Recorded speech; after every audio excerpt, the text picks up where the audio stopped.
4교시 시작하기 앞서 기도하도록 하겠습니다. 하나님 감사합니다. 4교시 어느덧 시간이 되었습니다. 둘째 날 하루도 이렇게 잘 보낼 수 있도록 인도하시고 이 저녁 시간에도 하나님께서 함께 하시는 은혜 가운데 이렇게 함께 할 수 있도록 도와주셨사오니 이 시간에도 우리가 중생에 대해서 공부합니다. 하나님 우리에게 지혜를 주시고 또한 하나님의 관한 귀한 구원의 여정들을 잘 공부하고 잘 가르침 받아서 우리의 순례자의 여정이 우리 사랑하는 어린 영혼들이 믿음으로 끝까지 그 길을 승리하며 나아갈 수 있게 도와주시옵소서. 예수님의 이름으로 기도합니다. 아멘.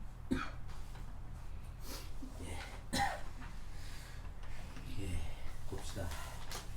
자, 10페이지죠. 4교시 주제가 무엇입니까? 두 번째 역은 중생이란 말의 뜻은 거듭남입니다. 거듭남이란 말의 뜻은 다시 태어난다는 뜻이에요.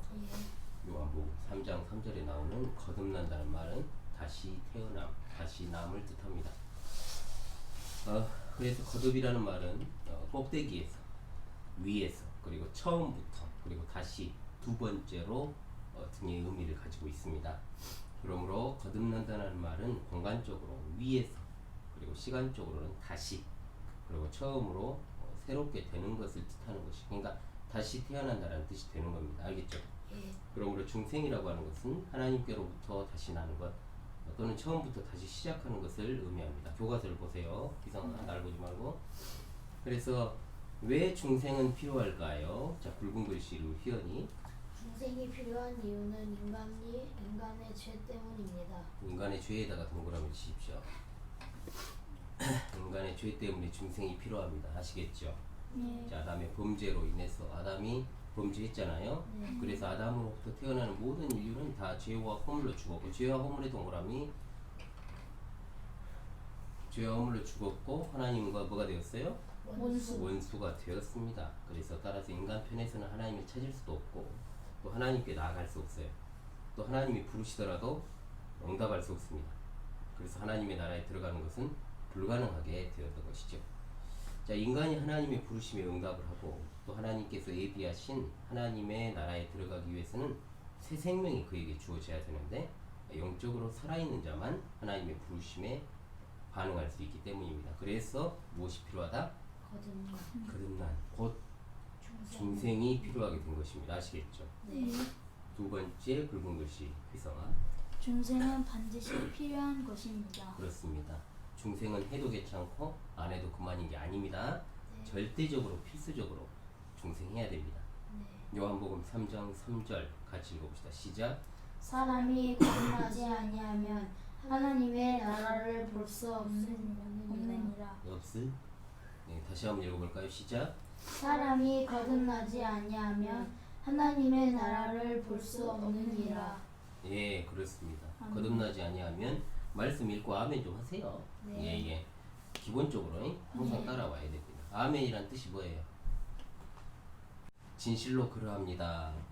진실로 그리 될 줄로 믿습니다. 아멘 뜻이 뭐라고요? 진실로 그러합니다. 진실로 그리 될 줄을 믿습니다. 이게 아멘의 뜻입니다. 아시겠죠? 그래서 아멘으로 우리가 하나님의 말씀을 마무리하는 것이 그 말씀을 믿는다라는 우리의 신앙 고백이 되는 것입니다. 아시겠죠? 아멘의 뜻이 뭐라고요? 진실로 그러합니다. 또 진실로 그러합니다. 그게 그 다음 거 뭐냐? 진실로 그리 될 줄로 믿습니다. 아멘의 뜻을 잘 알아야 됩니다. 그래서 천국은 새 하늘 새 땅, 자, 새 사람들이 들어가는 곳입니다. 중요한 것이 새입니다. 새 하늘 새 땅. 새 하늘 새 땅에 옛날 사람 들어가면 돼요? 안 되죠. 새 사람이 들어가야 됩니다. 그래서 거기에서 새 임금을 섬기고 또 새 노래를 부르는 곳입니다. 그러므로 성경은 사람이 거듭나지 않으면 절대로 무엇을 볼 수 없다? 하나님의 나라. 예, 하나님의 나라에 동그라미 치세요. 하나님의 나라를 볼 수 없다라고 말씀하고 있습니다. 아시겠죠? 예. 자, 중생이 왜 필요한가? 두 가지. 중생이 필요한 이유는 인간의 죄 때문이고, 두 번째 중생은 반드시 필요하다라는 것입니다. 그리고 두 번째 중생의 그럼 시기는 언제 중생 되는 것인가? 첫 번째 굵은 글씨 휘연아. 중생은 하나님의 부르심, 내적 부르심을 받는 순간입니다. 그렇습니다. 중생은 하나님의 부르심. 우리가 공부했잖아요. 부르심은 두 글자로 뭐라 그러죠? 소명이잖아요. 소명 배웠잖아요. 부르심은 내적 부르심을 받는 순간에 우리가 중생을 하는 것입니다. 그래서 하나님의 부르심에 응답하기 위해서는 중생으로 인한 내적 부르심이 반드시 필요한 것입니다. 두 번째 굵은 글씨 휘성아. 중생의 시기를 정확히 알기는 어렵습니다. 그렇습니다. 그 언제 우리가 중생했는지 알기가 어려워요. 알 수 없어요. 요한복음 3장 8절 같이 읽어볼까요? 시작. 바람이 임으로 불매 내가 그 소리를 들어도 어디서 오며 어디로 가는지 알지 못하나니 성령으로 난 사람은 다 이러하니라. 아멘. 아멘입니다. 성령으로 난 사람이 바로 중생한 사람이에요. 바람이 임의로 불잖아요. 그런데 어디로 가서 어디로 가는지를 모르지 않습니까? 왜? 바람이 눈에 보여요? 안 보이잖아요. 그런데 나뭇가지가 흔들리고 나무가 흔들리면 바람이 분다라는 걸 아는 거죠. 그렇잖아. 우리 머리가 휘날리고 그러면 자 그렇기 때문에 그것과도 같이 성령께서 역사하시는 것을 우리가 알 수 없다라는 뜻입니다. 세 번째 굵은 글씨 연아. 중생했는지 중생의 결과로 중생했는지는 정확히 읽어야죠. 중생했는지는 중생의 결과로 나타나는 현상으로 알 수 있습니다. 그렇죠. 중생했는지는 중생의 결과로 나타나는 현상. 아까 말씀드렸죠. 바람은 눈에 안 보이는데 바람이 부는 것을 우리가 어떻게 알 수 있다고? 머리가 휘날리거나 나무 머리카락이 휘날리거나 나뭇가지가 흔들리고 또 봄철에는 꽃잎이 날아다니잖아요. 사쿠라 꽃이 벚꽃이 그렇게 날아다니는 것을 통해서 바람이 분다라는 것을 우리가 알 수 있습니다. 그래서 우리가 중생했는지는 뭐로 알 수 있느냐면 새로운 피조물로서 우리 삶 가운데서 맺는 동그라미 열매들로 알 수 있습니다. 그래서 우리의 삶은 열매를 맺는 삶이 돼야 됩니다. 자, 세 번째 중생의 주체. 그러니까 중생은 누가 이끄시는가? 방편, 중생의 도구로 삼는 것은 무엇인가라는 뜻입니다. 자, 주체라는 말은 누가, 방편이란 말은 도구. 자, 첫 번째 굵은 글씨 휘성아.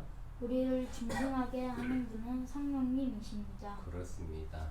성령님이 우리를 중생하게 하시죠. 요한복음 3장 5절 말씀 아까 그 말씀 똑같아요. 가지고 시작.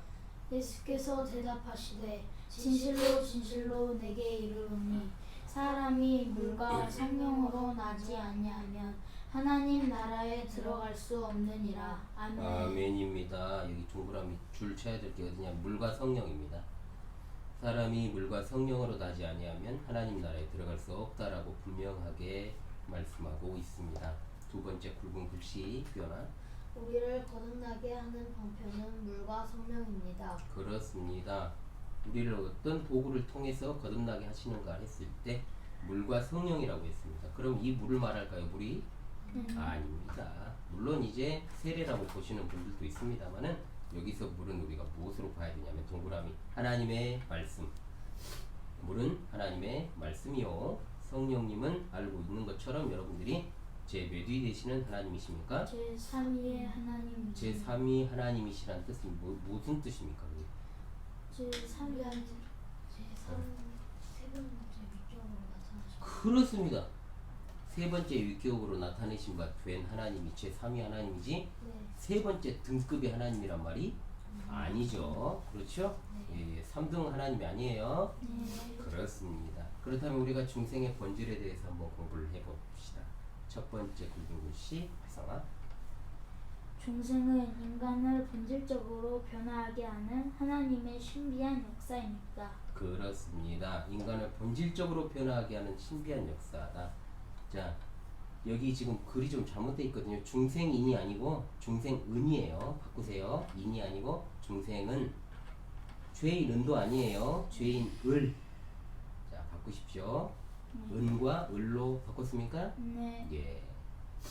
그래서 바꾼 대로 한번 읽어볼까요? 중생은 죄인을, 맞죠? 네. 의인으로 변화하게 하며 인간을 전인적으로 변화하게 하는데, 전인격적이라는 말은 어제 공부했죠? 지식과 감정과 의지, 줄여서 지정의. 이걸 지정의를 뭐라 그랬죠? 인격의 3요소라 그랬죠. 그렇죠? 인격의 3요소가 지성과 감정과 의지가, 지식과 감정과 의지가 다 변화되는 것이 전인격적인 변화입니다. 이것은 중생을 통해서만 가능한 거예요. 알겠죠? 따라서 중생이라고 하는 것은 인생으로 하여금 삶의 방향을 갖다가 예를 들어 가지고 항상 방향을 북쪽으로 가던 사람이 이제 완전히 돌이켜가지고 남쪽으로 가는 겁니다. 예. 그런데 북쪽으로 가던 사람이 그대로 그냥 계속해서 북쪽으로 간다면은 그것을 중생한 게 아니에요. 아시겠죠? 네. 두 번째 굵은 글씨 피어나 중생은 영적 부활입니다. 그렇습니다. 영적 부활에다가 동그라미. 중생은 영적 부활입니다. 중생은 육이 다시 태어남이 아니라 죄로 죽었던 영혼이 다시 살아나는 것을 말해요. 자, 그렇기 때문에 육이 다시 태어나는 게 아니에요. 네. 영혼이 다시 살아나는 것이 뭐다? 영적 부활. 중생이라고요. 네. 예, 그것이 바로 영적 부활이고요. 네. 맞죠? 예. 세 번째 굵은 글씨 휘성아. 중생은 잃어버렸던 하나님의 형상을 다시 되찾는 것입니다. 그렇습니다. 하나님의 형상에다가 동그라미. 하나님의 형상을 다시 되찾는 것이 뭐다? 중생입니다. 자, 에베소서 4장 24절 시작. 하나님을 따라 의와 진리의 거룩함으로 지으심을 받은 새 사람을 입으라.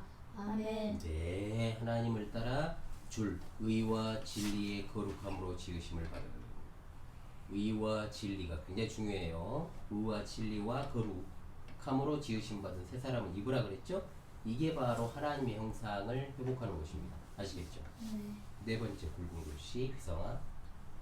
중생은 무의식적이며 단회적으로 일어나는 사건입니다. 그렇습니다. 무의식에다가 동그라미, 단회적으로 일어난 사건, 단회적에다가 동그라미. 그러니까 무의식적이라는 말은 우리가 의식하지 않는 상황 속에서, 우리가 생각지도 않은 상황 속에서 단 한 번, 그게 단회적이라는 말이에요. 단 한 번 일어나는 게 뭐다? 중생이라고요. 중생. 지금 중생하고 있잖아요. 네, 중생은 무의식적이며 단회적, 단 한 번 일어난 사건. 중생이 여러 번 일어나지 않습니다. 그래서 사람은 자신의 중생의 순간을 몰라요. 아울러 이 중생은 우리 삶의 어느 한 시점에 순간적으로 단 한 번 일어난 일이고 또 반복되지 않습니다.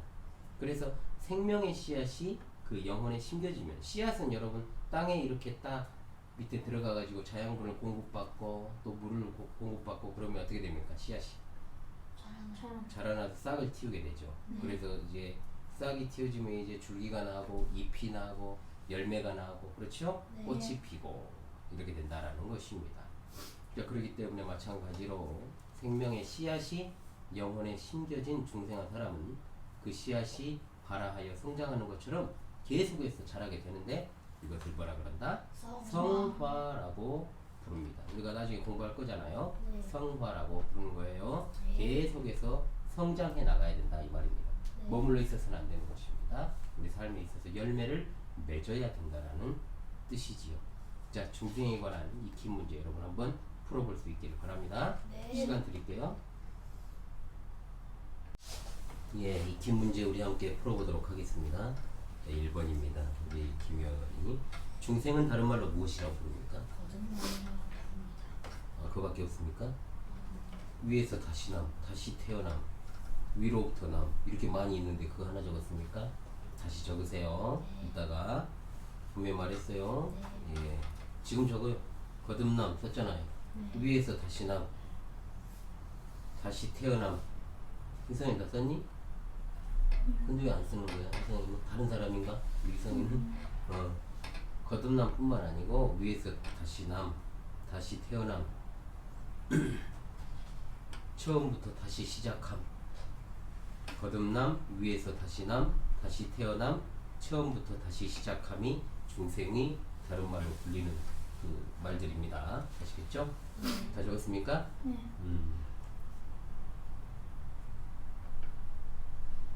자, 적은 거 한번 우리 휘원이가 읽어볼까? 중생은 다른 말로 무엇이라고 부릅니까? 거듭남, 위에서 다시 남, 다시 태어남, 처음부터 다시 시작함. 그렇습니다. 자, 희성아, 중생의 뜻은 무엇입니까? 잃어버렸던 하나님의 형상을 되찾는 것입니다. 아, 그렇습니다. 그 말로 또 있죠. 뭐 있습니까? 하나님께로부터 다시 나는 것 또는 처음부터 다시 시작하는 것을 의미합니다. 그렇죠. 통신의 뜻이 한 개가 아니잖아요. 네. 그러잖아요. 중생이 라고 하는 것은 분명히 한두 가지가 아니었죠. 중생의 필요성에 대한 OX 문제를 묻겠습니다. 중생이 필요한 이유는 인간의 죄 때문이다. 맞습니까? 네, 맞습니다. 네, 맞습니다. 2번 희성아. 아담의 범죄로 인해 모든 사람은 죄와 허물로 죽었지만 하나님과 원수된 것은 아니므로 중생이 꼭 필요하지 않다. 아닙니다. X입니다. 맞습니다. 3번 이상아 미안해. 효나 중생은 절대적으로 필요한 것은 아니다. X. X입니다. 중생은 해도 괜찮고 안 해도 괜찮고 하면 더욱 좋은 것이다. 아닙니다. X입니다. 그렇습니다. 그러나 살아있는 자만이 하나님의 부르심의 반응을 나타낼 수 있기 때문에 거듭남 곧 중생이 필요하게 된 것이다. O. 5입니다. 그렇습니다. 4번 중생의 시기에 대한 OX 문제입니다. 이상아 중생의 시기는 하나님의 부르심을 받는 순간이다. 맞습니다. 맞습니다. 중생의 시기를 정확히 알기 어렵다. O. 맞습니다. 예, 5입니다. 3번 중생의 시기를 정확히 알지 못하면 구원받지 못한 것이다. 아닙니다. 아닙니다. 알 수가 없잖아요. 예, 그런데 중생의 시기를 정확히 알아야 된다라고 말하는 이단이 있어요. 그 이단의 이름은 구원파라고 해요. 조심하세요. 구원파. 자, 5번 중생의 주체는 누구십니까? 현아? 성령님이십니다. 그렇습니다. 우리 6번 우리 이성이 중생의 방편은 무엇입니까? 먼저 부활. 아, 방편. 자, 표현아 말해보겠어요? 저 썼습니다. 왜 중생의 방편이 여기 있잖아요. 아이고. 여기 중생의 방편 있잖아. 거듭나게 하는 못 방편. 봤습니다. 아, 못 봤습니까? 네. 그럴 수 있죠. 물과 성령이죠. 적으세요. 중생의 방편은 뭐다? 물과 성령이요. 물은 무엇을 의미합니까? 스. 내가 하나님의 말씀이라겠죠. 네. 아니 왜 책에 나와 있는 걸 반대로 말해? 응? 물은 하나님의 말씀이요. 아까 동그라미 안 쳤나? 쳤는데 너무한 거 아니냐? 쳤지? 자, 물은 무엇을 의미한다고? 하나님. 예, 중생의 방편이 무엇이라고 여기서가? 물과 성령입니다. 예, 물은 여기서 하나님의 말씀. 그렇습니다. 잘했습니다. 자, 7번 중생의 본질에 대한 OX 문제. 1번 중생은 인간을 본질적으로 변화하게 하는 하나님의 역사다. 맞습니까? 네, 맞습니다. 5입니다. 그렇습니다. 이성아 중생은 의인을이에요. 네. 죄인으로 변화하게 한다. 맞습니다. 맞아요. 중생 의인을 죄인으로 만들어 버리는 게 중생이에요. 네. X죠. 착하겠죠? 네. 예. 그럴 수 있어요. 그래서 OX 문제는 이런 함정이 있는 거예요. 예. 네, 예. X죠. 네. 3번 변화. 중생은 인간의 일부만을 변화하게 한다. X. X죠. 전 인격을 변화하게 하죠. 예. 4번 비성아. 중생은 육이 다시 태어나는 것이 아니라 죄로 죽었던 영혼이 다시 살아남을 의미한다. 맞습니다. 맞습니다. 고맙습니다. 5번 변화. 중생은 무의식적이며 단회적으로 일어나는 사건이다. O. 5입니다. 감사합니다. 여러분 수고했어요. 네. 틀린 거는 여러분들 확인하고 예. 박수 한번 합시다. 이따 5교시 때 만나도록 하겠습니다. 예. 자, 하나, 둘, 셋. 신실한 파이팅! 후! 샤넬이었습니다.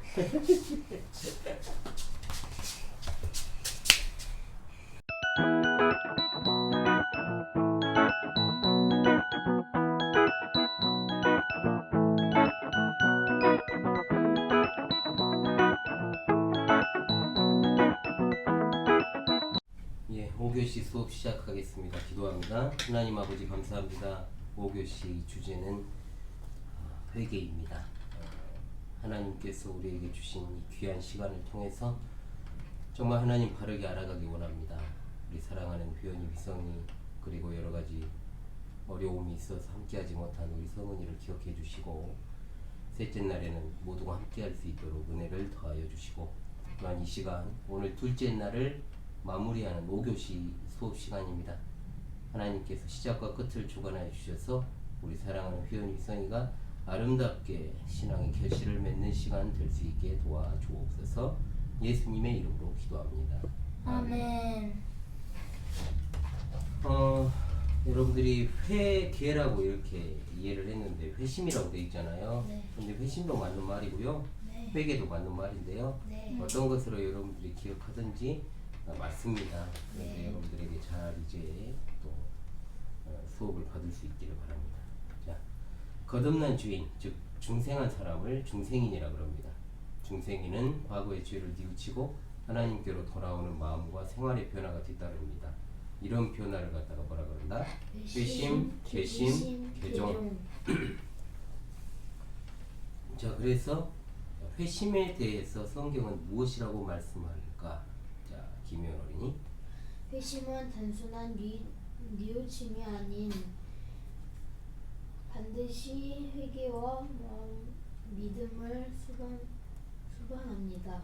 상당히 어려움이 좀 있는 것 같습니다. 예. 초등학교 5학년입니다. 예. 그래서 회심이 단순한 뉘우침이 아니라 반드시 회개와 이런 신앙으로 외웠잖아요. 네. 신앙도 맞는 말이고 믿음도 맞는 말이에요. 네. 그래서 회개와 신앙, 믿음을 수반합니다. 진정한 회심은 중생의 기초에 일어나는 변화입니다. 중생으로 인해서 성령이 그 마음에 동그라미 내주하시게 되면 내주 굉장히 중요하죠. 안에 거하신다는 뜻이에요. 네. 죄인은 뭐로 변화되고 의인으로. 의인으로 변화되고. 성아 왜 말이 없니? 성령의 감동하심을 받은 죄인의 생각에도 변화가 일어나게 되며 이걸 뭐라 무슨 어떤 변화? 지적 변화. 어딘지 몰라요? 네, 말을 하시라고. 네. 네, 지적 변화. 이전의 삶의 방향이 바르지 못하고 잘못되었다는 자책. 아울러 뉘우침이 일어나고 이걸 무슨 변화? 희성아? 감각적 변화. 감정적 변화겠죠. 왜 말을 만드세요? 감정적 변화가 일어나고요. 죄악으로 치닫던 생애 전 과정을 수정하여 하나님을 믿고 따르는 삶을 살아야겠다고 결단하는 변화가 일어나게 되는데 이것이 무슨 변화? 의지적 변화입니다. 의지적 변화가 아니고 의지적 변화로 하십시오. 네. 예, 그래서 세 가지 변화가 있죠. 지적 변화, 감정적 변화, 의지적 변화. 어디서 많이 들어봤네? 인격의 3요소 시작. 지식, 감정, 의지. 내가 말해야 말하고 뭐. 인격의 3요소 시작. 지식, 감정, 의지. 여기 나오잖아요. 지적인 변화, 감정적 변화, 의지적 변화. 그렇죠? 네. 예. 두 번째 굵은 글씨 비성아. 본론적 회개와 매일의 반복적 회개는 구별해야 합니다. 그렇습니다. 우리 회원 일상이 하루 마무리하기 전에 기도하면서 회개하죠. 네. 그거는 매일 하잖아요. 네. 그런데 우리가 예수님을 믿고 변화되었을 때 그 회개는 단 몇 번이라 그랬죠? 한 번. 단회적인 것이라 그랬죠? 네. 자, 마찬가지입니다. 구원론적 회개와 매일의 반복적 회개는 구별해야 됩니다. 즉 구원을 위한 회개, 정확히 말하면 회심은 단 몇 번이다? 한 번. 한 번입니다. 이 회심은 반복될 수 없어요. 구원론적 회개라 그래. 동그라미 구원론적 회개. 자, 그런데 중생 후에 믿음 생활하면서 실수할 수도 있잖아요. 네. 그리고 실수해서 죄를 짓고 회개하는 행위는 우리 회원 희성이도 계속 반복된단 말이에요. 네. 예전에 휘성이가 예배 끝나고 나서 집중하지 못한 것 같다고 하면서 회개의 기도를 하며 울었잖아요. 네. 그런 것은 매번 반복될 수밖에 없는 것이죠. 네. 예. 그러면서 다시는 내가 그러지 않아야 되겠다 다짐하면서 이 회개를 갖다가 무슨 회개? 성. 반복적 회개 또는 성화적 회개. 동그라미 반복적 회개 또는 성화적 회개. 우리 휘성이가 예배 시간 끝나고 울면서 기도했던 것은 어떤 회개다? 반복적 회개, 성화적 회개예요. 네.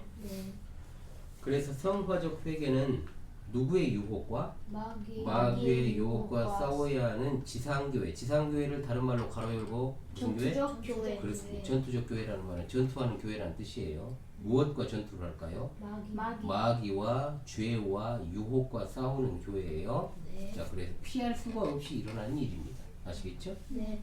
회심의 그럼 주체자는 누구시냐? 이건 항상 답은 똑같아요. 그죠? 미연아. 굵은 글씨 시작.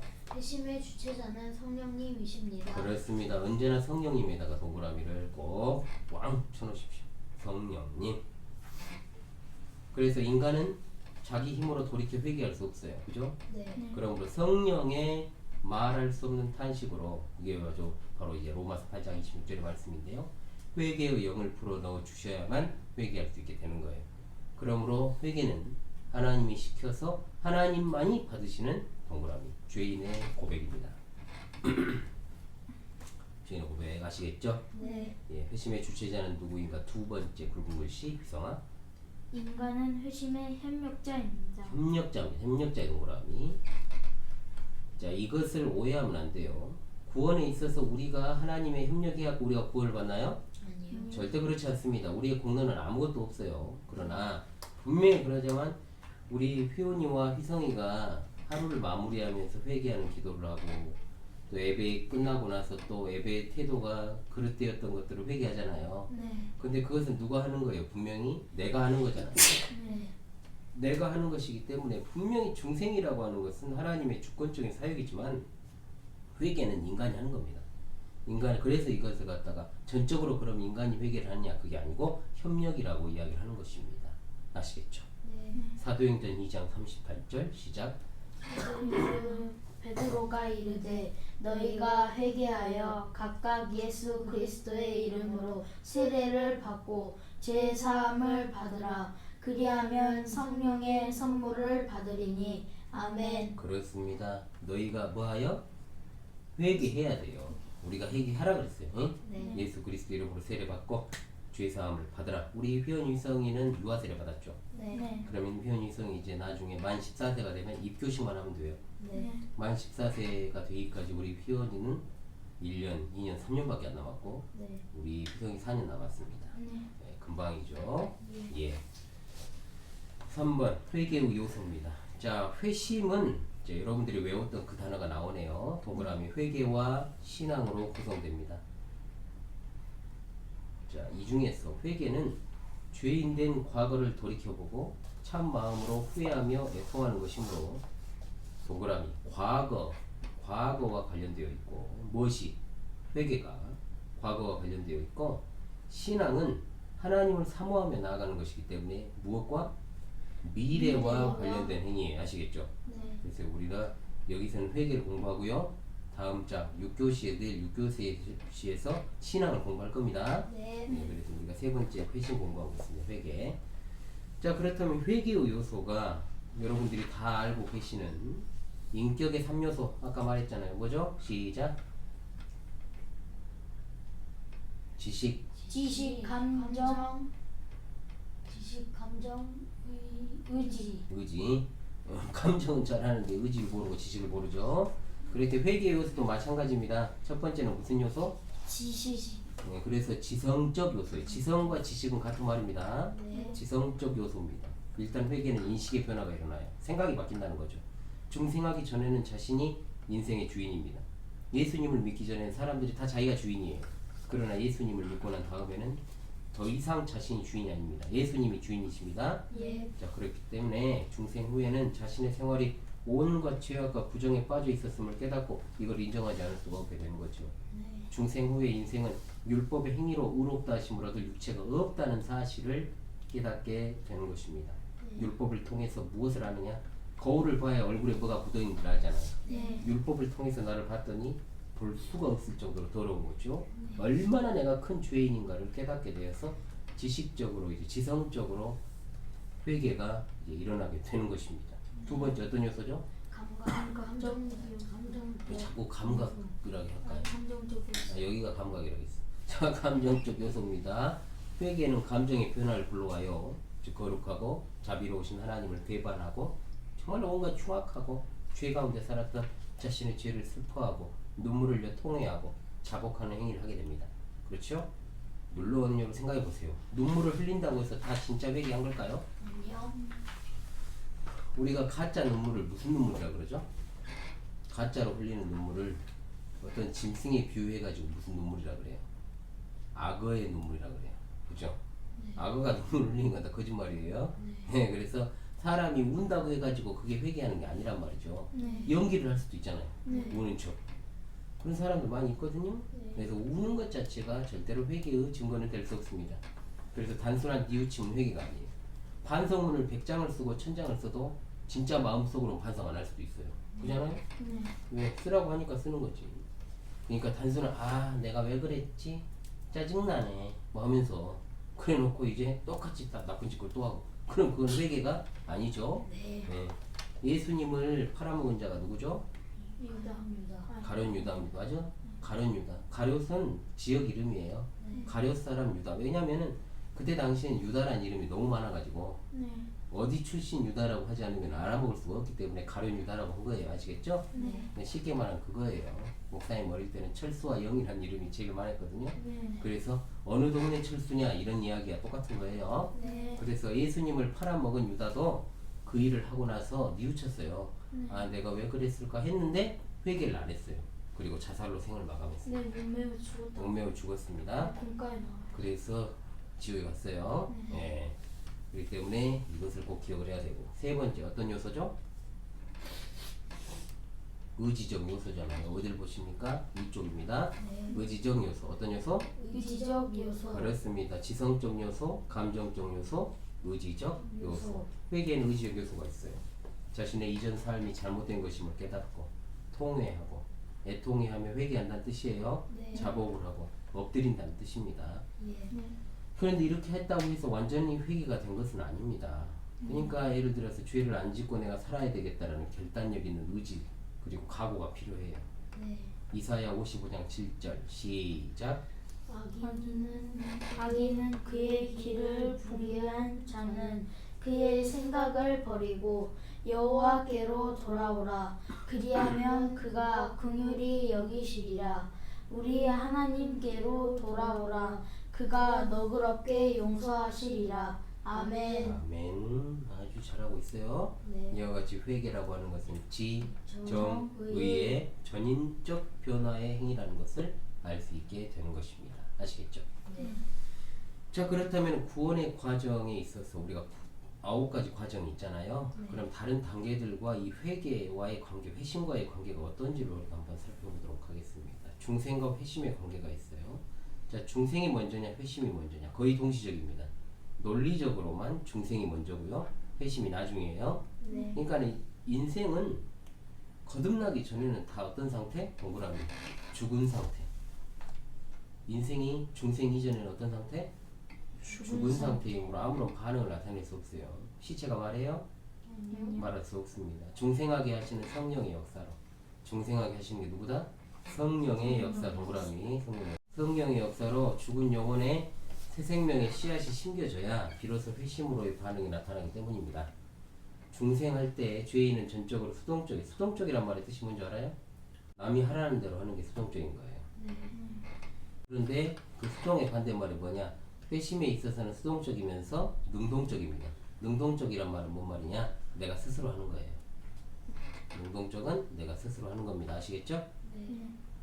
예, 두 번째, 효과적 부르심과 회심과의 관계.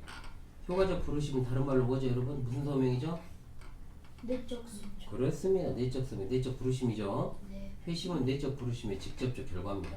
네. 하나님의 내적 부르심을 받은 사람은 하나님께서 자신에게 회심의 역사를 일으키심을 의식하게 됩니다. 그러므로 부르심 다음에 뭐가 온다? 회심이 오게 됩니다.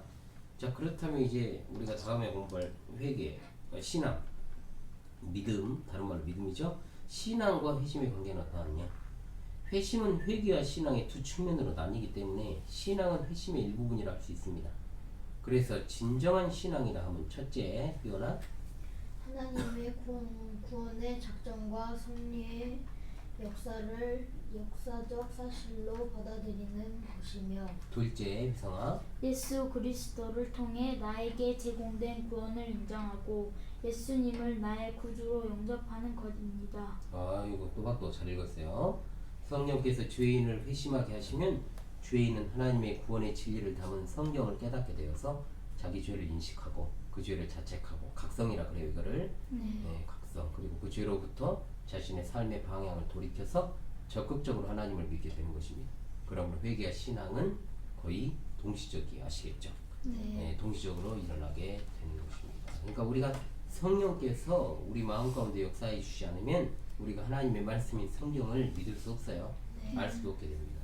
이 사실을 여러분 기억하시면서, 회심이라고 하는 것은 회개와 신앙을 아우르는 말이에요. 네. 그렇기 때문에 회개와 신앙이 맞습니다. 그대로 여러분 쭉 외우면 돼요. 네. 5교시 기본 문제 한번 풀어볼 수 있도록 합니다. 네. 자, 5교시 익힌 문제 질문하도록 하겠습니다. 1번입니다. OX 문제인데요. 회심에 대한 성경적 증의에 관한 OX 문제입니다. 1번 표현아, 회심은 단순한 뉘우침이다. X. X입니다. 2번 성아, 회심은 단순한 뉘우침이 아니며 반드시 회개한 믿음을 수반한다. 맞습니다. 예, 5입니다. 자, 3번 진정한 회심은 중생과 관계없이 일어난다. 5입니다. 맞습니다. 맞아요? 네. 예. 4번 회심의 소극적 요소를 회개라 하고 적극적 요소를 믿음이라 한다.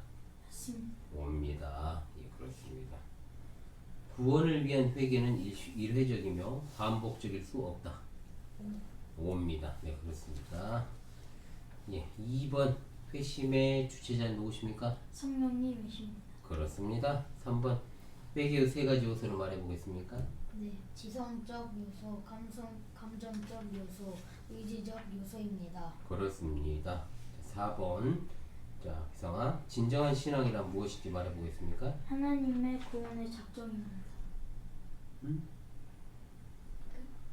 하나님의 구원의 작정과 섭리의 역사를 사실로 받아들이는 것이 진짜 신앙이죠. 거기까지는 적어줘야죠. 다시 적으세요.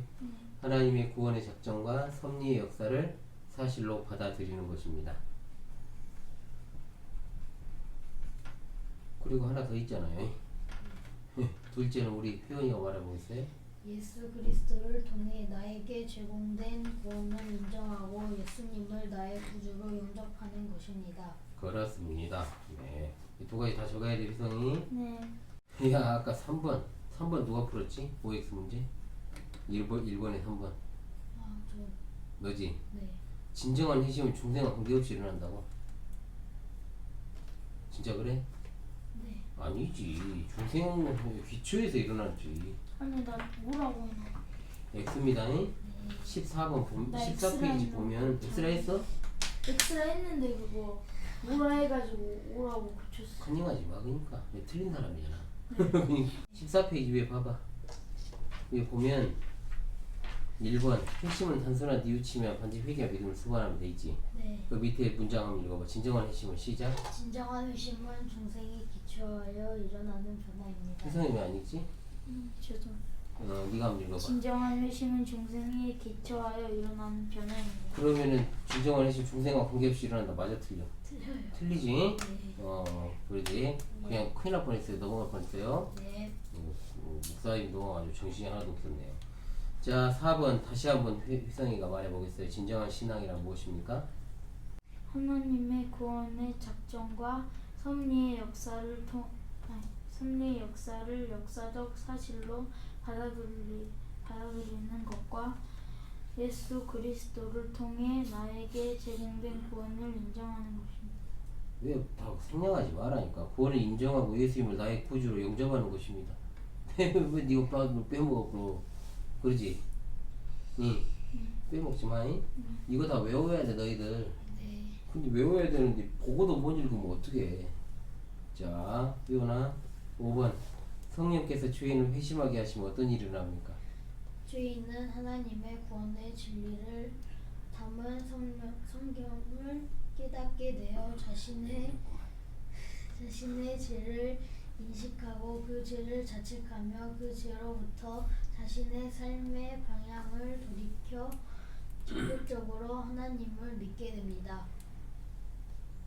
그래서 이게 좀 길긴 해도 여러분 충분히 할 수 있습니다. 네. 책에 그대로 나온 내용이기 때문에 여러분들이 잘 읽고 답하고 또 외울 수 있도록 그렇게 하시기 바래요. 예. 굉장히 중요한 것입니다. 여러분 5교시 내용들이 하나님께서 우리에게 주신 귀한 회개에 대한 내용들이기 때문에 여러분들 꼭 좀 열심히 공부를 하시고 복습 시간 줄 테니까 복습하고 네. 그 다음에 자유 시간 갖도록 하겠습니다. 알겠습니까? 알겠습니다. 기도하십시다. 하나님 감사합니다.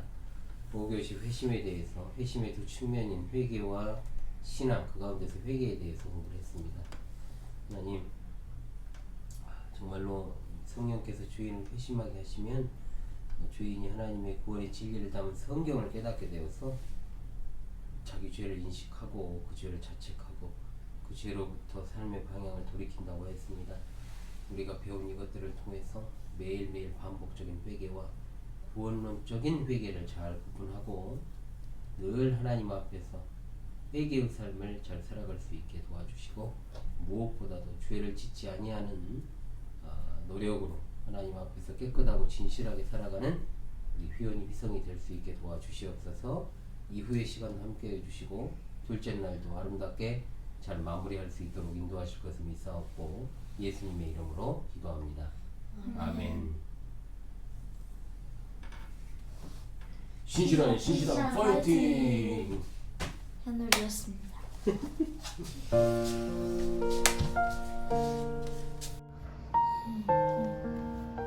편식을 하면 안 되죠. 네. 희성이는 편식을 하지 않기 때문에 잘 키가 많이 클 수 있을 것 같습니다. 네, 지금 다리는 충분히 크. 김이온이는 이제 허벅지가 엄청 크죠. 아, 네. 예. 예. 지금 우리는 밤중에 이야기꽃을 피우고 있습니다. 예. 재밌습니다. 단밤 시간을 갖고 있습니다. 둘째 날 저녁은 이렇게 마무리가 될 것 같네요. 이야기꽃을 더 피우다가 잠에 들도록 하겠습니다. 오늘이었습니다. 오늘이었습니다. 요즘 그거 안 합니다. 이해하겠습니다. 감사합니다. 편집입니다. 편집 안 합니다. 자연스러운 게 좋은 거잖아요. 예. 네. 그렇죠. 방구 좀 그만 끼세요. 끊겠습니다.